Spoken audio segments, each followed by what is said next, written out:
Suicide Squad. I want to be clear, this is the 2016 version from David Ayer, not the 2021 version from James Gunn. Suicide Squad is the story of Task Force X, which is a task force formed by the United States government, a la an agent named Amanda Waller. And the idea is to use this task force in order to deal with any supernatural or high-level threats that the United States is facing up against. And in exchange, Task Force X gets time off of their prison sentences because they're all convicts. Well, it turns out a threat is facing the country, so Task Force X is assigned to go ahead and deal with this threat. And they've got to clean up the mess and bring safety and prosperity or die trying. And we have our movie. Overall, Suicide Squad is a very lukewarm movie that has excellent qualities, but it's got a very shallow and uninteresting plot. The cast is easily the best part of the movie between Will Smith oozing chemistry as Deadshot, Margot Robbie crushing it as Harley Quinn, Jared Leto being a pretty decent Joker, Joel Kinnaman as a really charismatic Rick Flag. They occupy a lot of the screen time and really elevate the movie beyond what its potential is. Having said that, the conflict in this film is so shallow that it really undermines the great performances from this cast, and that's really disappointing, and it's got me feeling kind of meh by the time I was finished watching it. The task force in and of itself is a very accomplished, very cool squad. It's just the plot doesn't really have them accomplish anything worth rooting for, which really doesn't make the movie all that interesting. And the simplicity of the plot is ultimately the movie's pitfall, even with some great character moments that occur along the way. So starting off with what I really enjoyed about this movie, the cast is phenomenal. Each one of them,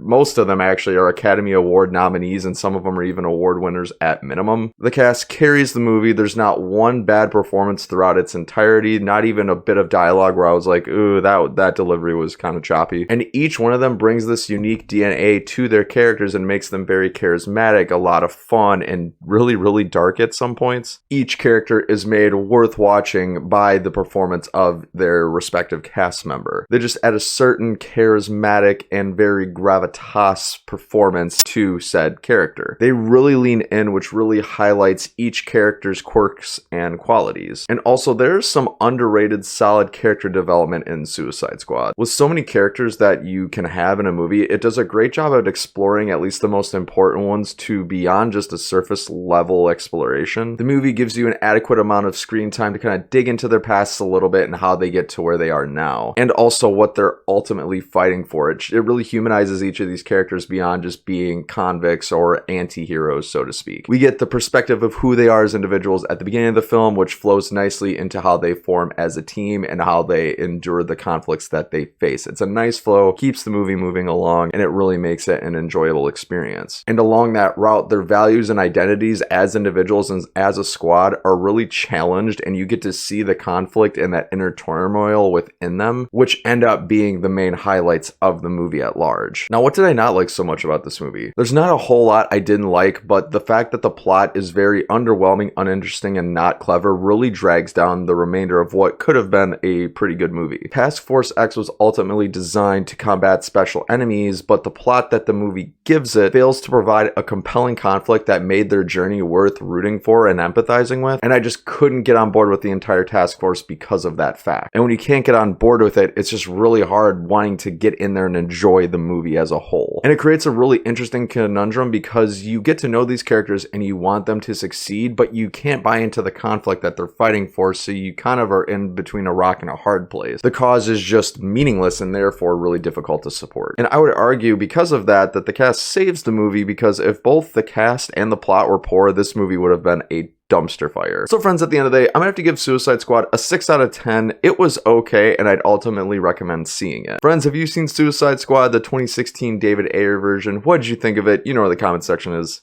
Let me know. Thanks so much for watching another Bankrupt Hippo movie review. If you like this, click right here if you'd like to see more. I've been Bryson. Until next time, have a great day.